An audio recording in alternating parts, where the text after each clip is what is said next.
Hey guys. So this is my first landing of a 737 ever. I have never landed anything this size or bigger ever, ever, ever, ever.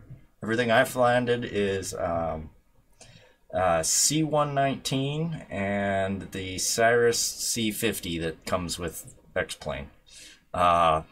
This is the default X-Plane, just 737.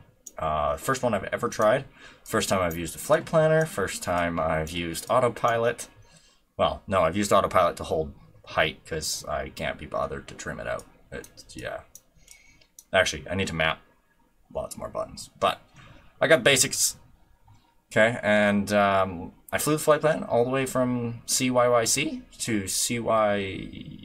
What is this base called again? CYEG. This is in Canada. Center that. There we go. So, you may notice I'm a little off from my ILS. What happened was when I came in for my flight plan, we were at... Where the heck did it go? Oh, there it is. Okay, I flew to Hampo, and then from Hampo it was to go to the runway. Almost perfect straight ILS. So, we were a little low, because we didn't actually hit the ILS height measurements until like here. So, but I was going, okay, that's fine. The autopilot was flying perfectly straight, wasn't sinking. It was holding the line, but it wasn't sinking. And I was going, okay, that's all fine and dandy. But then once we started getting here, I started going, we're getting a little close. And I've already watched the triangle go shooting down on the MFD. So I'm going, something's wrong. So I went, okay, autopilot failed. I tried to save it, but it doesn't show me the runways. I got about here and went, I am about 400 feet too high, maybe 500 feet too high to put it down on the runway anywhere in this section. Like anywhere at all. So I went, nope, done. Pulled up, retracted my landing gear, flew out, straight out and around, and then ended up out here. And I actually realized my heading bug was set wrong, as usual. I tried re-enabling the flight director and autopilot to hold my height, and the flight director kept trying to roll my plane, and I went, okay, you know what, screw it. Completely shut off all of it and sticked it the whole way. So basically came around, I turned too sharp, and as you'll see here in a second, I start my turn back to get on the ILS. No, low rope, please. There we go. To get back on the ILS landing. This was a great flight. It might be a little loud, sorry. This game is a lot louder than my usual games I play on, like, streaming and stuff, so... There we go. You'll see my position on the map here. And my runway is right there. Runway 2 at CYEG. It's perfect calm weather, so there's no wind or anything, so pretty much any runway is open. I didn't use ATC for this because I got enough to deal with the airplane. I don't need ATC's crap. I checked the map, made sure no one was in landing or taking off, and then decided to go. That timing right there, where I opened it right at the beginning, was completely unintentional and unknown. I just happened to go. About time for landing gear. I already am in flaps, I believe. I think I'm in flaps 10. None of the gauges work in the replay, which kind of sucks. Yeah, I'm at flaps 10. And I was too high and having a hard time losing altitude, so I actually ended up going flaps 15. I actually got to flaps 40 really, really quickly. Now, yes, it was really quickly, but I was also flying really slow. I was at 230.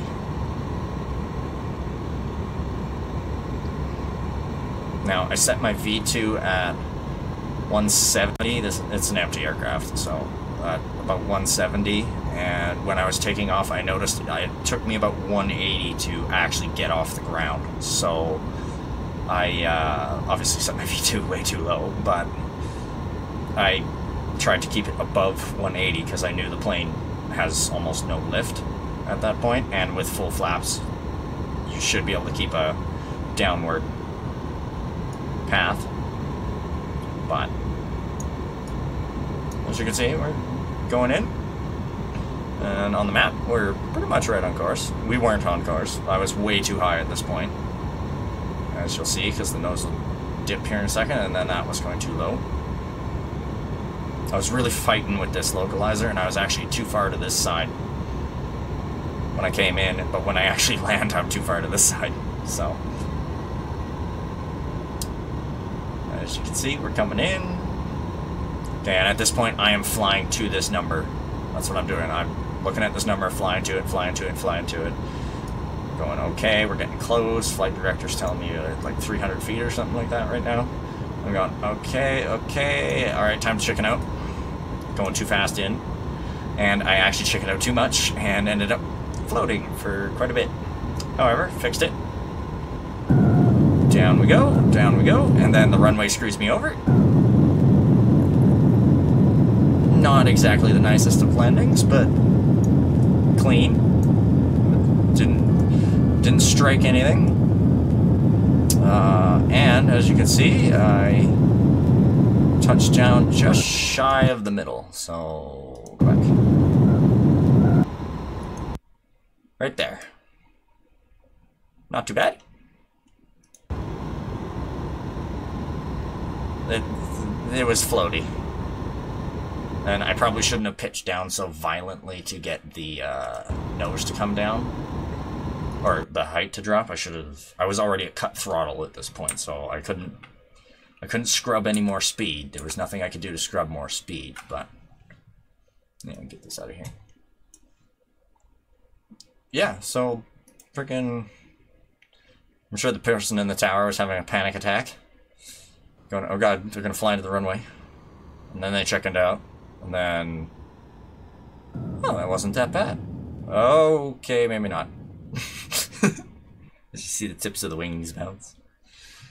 Yeah, no, it was a good flight. The entire flight went perfectly fine. The autopilot is psychotic and likes to climb at like 5,000 feet per second. I think I picked a flight level that was a little high. I was flying at 2,400. Or, sorry, flight level 240, which is a little high for this trip. Like, this is little more than 300 kilometers, 350 kilometers, so I was probably a little high for that. That's probably why the up and down was so violent. I figured out where the switch was to stop it from turning violently, but the up and down was still a little overboard. However, yeah, first flight ever in this size of an aircraft, first landing, not that bad. Totally worth the 3 hours of setup that I had to spend trying to just figure out how the flight planner works. And partially how to start this thing. This one's confusing. Okay, I've been watching Airbus A321 stuff.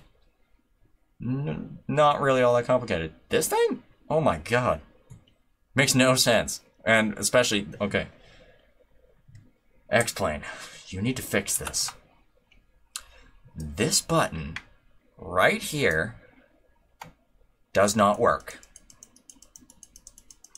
Now, in partially learning how to get this up and running and stuff like that, I actually found the official Boeing flight check list for every stage, starting dark, startup, everything. So this flight included everything. It started from dark and cold on the tarmac to here, and I didn't follow it to shut it down. I was too excited. So, but it's dark and cold again. I'll go through the checklist and make sure I turned all the switches I'm supposed to turn off, and stuff like that. But yeah, it was a good flight.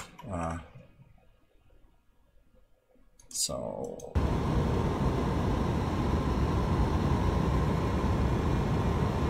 I'll leave it on fast mode until we actually get to the landing, but I'm basically aiming for this black patch while still watching my gauges. More so watching my gauges, but oh, sorry. Stop it, X-plane. Thank you. I was more so watching my gauges, watching my diamonds.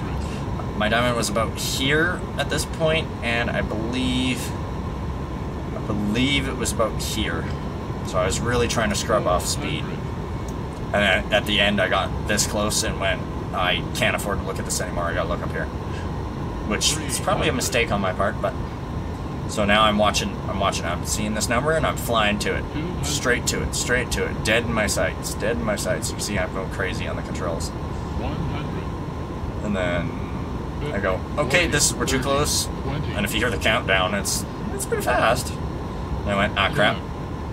There we go. Alright, pull up a little bit, keep the nose wheel up, nose wheel down. Came off the ground, scared the crap out of me, and we're on. It was a great flight, and definitely educational, so. Okay, I'm gonna quit blabbing now. I'm showing off too much.